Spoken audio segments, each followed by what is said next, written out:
Qué alegría volverme a dirigir a la ciudad del Cusco.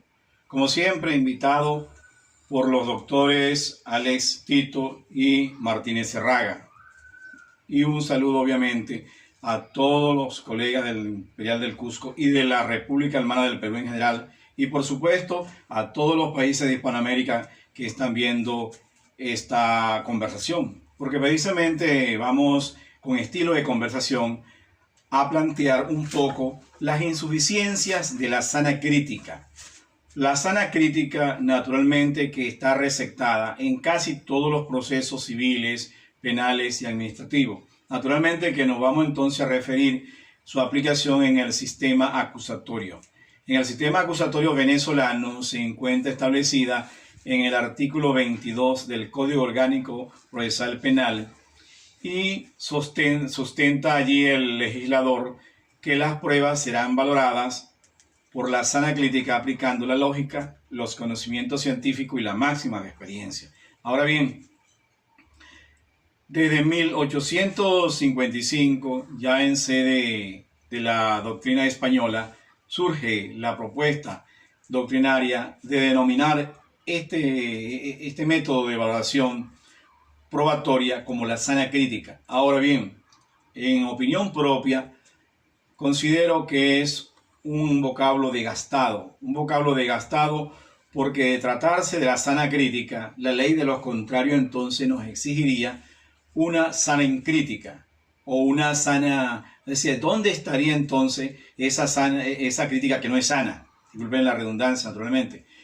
Pues bien, avanzando entonces en esa búsqueda de una mejor valoración probatoria que trate de minimizar el error probatorio, entonces tenemos en primer término que tener en cuenta los estándares de prueba. En los estándares de prueba, por ejemplo, en el sistema acusatorio venezolano, siguiendo un poco al maestro Gómez Pavón de Colombia, totalmente de acuerdo con el maestro en considerar que no es aplicable el estándar de la duda razonable en Venezuela y en muchos países de América Latina, debido a que precisamente la duda razonable obedece a un modelo anglosajón donde la sentencia no es motivada, pero nuestros sistemas de aplicación probatoria de este método de evaluación sí exige entonces la obligación de la motivación de la sentencia. Ahora bien, dentro de la motivación de la sentencia, entonces, tendríamos el principio de prohibición de arbitrariedad. Con ello, entonces, estaríamos promoviendo un control negativo de la prueba como alternativa a la duda razonable, como alternativa a la aplicación del vocablo sana crítica. De la sana crítica nos quedaríamos solamente con la aplicación de la lógica, con la aplicación del método científico, con la aplicación de las máximas de experiencia. Ahora, este modelo que se propone, entonces tendría que ser la valoración científica en conjunto, por una parte. Por otra parte, también estaríamos hablando de un estándar negativo de prueba, porque ensamblaríamos una hipótesis en la sentencia condenatoria o de absolutoria, en este caso obviamente condenatoria. Entonces tendríamos que ver qué no debería contener una sentencia en cuanto a la evasión probatoria. Nuestro Código Orgánico Procesal Penal en Venezuela nos trae una solución que el artículo 444 en su segundo numeral establece que entre los motivos por los cuales se puede recurrir una sentencia de la sentencia definitiva a la Corte de Apelaciones precisamente es cuando incurre en falta de motivación, en motivación ilógica, en motivación contradictoria o cuando la motivación está basada en prueba ilícita. Ahora bien, de este punto de vista, entonces estaríamos hablando en torno a la sana crítica, artículo 22, que exige que la sana crítica se aplicará con la lógica, los conocimientos científicos y la máxima experiencia.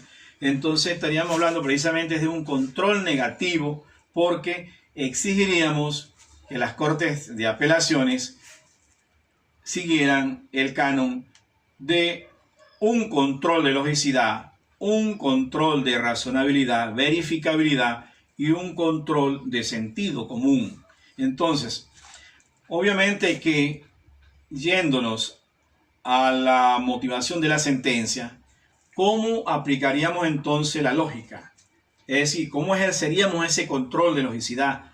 No solamente por los razonamientos ilógicos, por los errores incogitando, sino también controlaríamos los asuntos procesales. Por ejemplo, la falta de motivación la reconduciríamos a través del principio lógico de razón suficiente. Todos aquellos problemas de falso juicio de existencia probatoria podríamos entonces reconducirlo como una falta de motivación. Y dentro de la falta de motivación, aun cuando se hace la ocasión naturalmente siguiendo al maestro argentino cuando nos sustenta, que siempre hay motivación, que nunca hay ausencia total de motivación, ¿de acuerdo?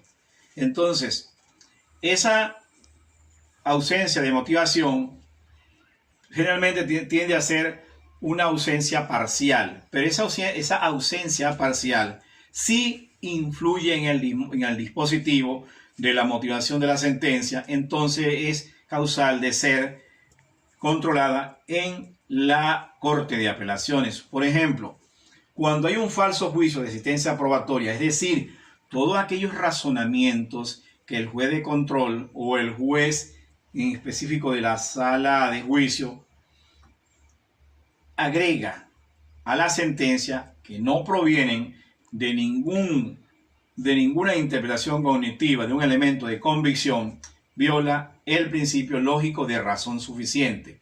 Ese principio lógico de razón suficiente hay que vincularlo entonces, una vez planteado el error de existencia probatoria, a una violación constitucional. Y esa violación constitucional la encontramos entonces en el artículo 49 de la Constitución de la República Bolivariana de Venezuela, cuando nos habla de el acceso a la prueba. Y el acceso a la prueba es una garantía que está íntimamente ligada al derecho a la prueba.